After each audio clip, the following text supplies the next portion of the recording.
the Holy Martyrs Processus and Martinian. April 11th, Imperial jailers in Rome, guarding the apostles Peter and Paul, convert to Christ and subsequently endure torture and execution for their new faith, a heads up in the spirit of transparency. Please be advised that this content may include martyrdom, torture, imprisonment, execution, beheading.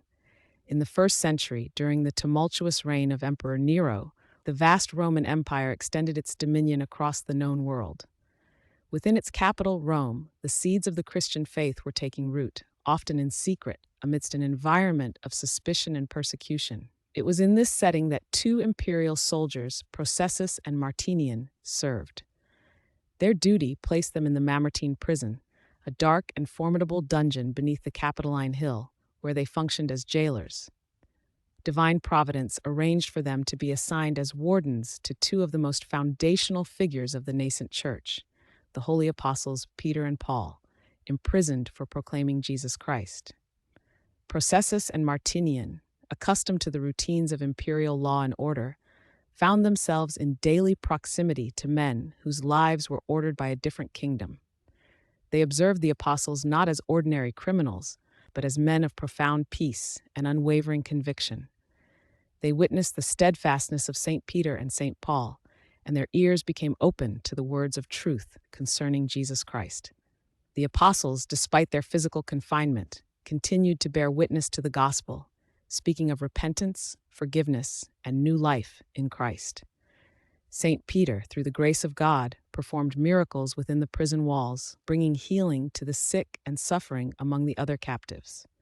These acts of divine power, coupled with the apostles' fervent preaching, began to penetrate the hardened hearts of Processus and Martinian.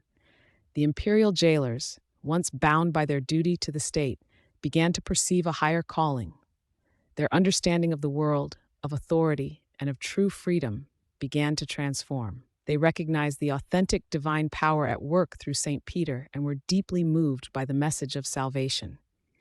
Along with approximately 47 other prisoners who had also been touched by the apostles' witness, Processus and Martinian sought baptism from the apostle Peter. A practical challenge immediately arose. There was no water within the deep confines of the dungeon for the sacred rite. St. Peter, lifting his voice in fervent prayer, called upon God, the source of all life and provision. In response to his humble supplication, a spring of pure water miraculously gushed forth from the solid rock floor of the prison. With this divinely provided water, St. Peter baptized Processus, Martinian, and the many others who had embraced the faith, sealing their confession in Christ.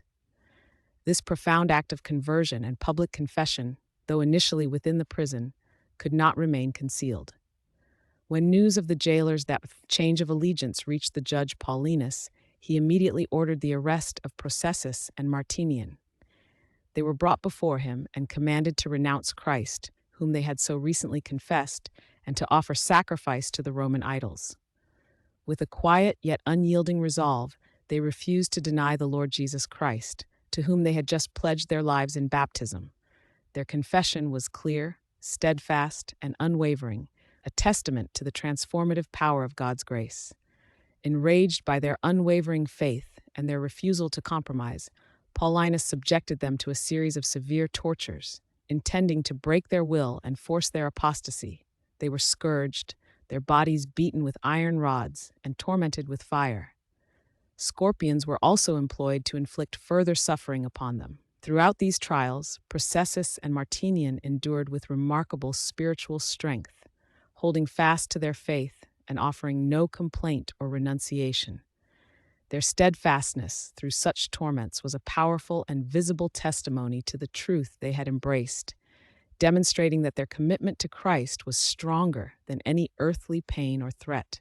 Seeing that he could not compel them to apostatize, and that their resolve only deepened with each torment, Paulinus issued the final decree for their execution.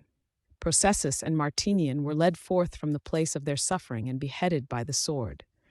In this ultimate act, they completed their witness through martyrdom, offering their lives as a sacred sacrifice to the Lord Jesus Christ. Following their execution, a devout and noble woman named Lucina, herself a faithful follower of Christ, recovered their holy bodies. With reverence and honor, she laid them to rest in her own cemetery on the Via Aurelia, ensuring that their memory would be preserved. From that time, the veneration of the holy martyrs Processus and Martinian began, and their names were inscribed in the ancient martyrologies of the Church, remembered for their courage and confession.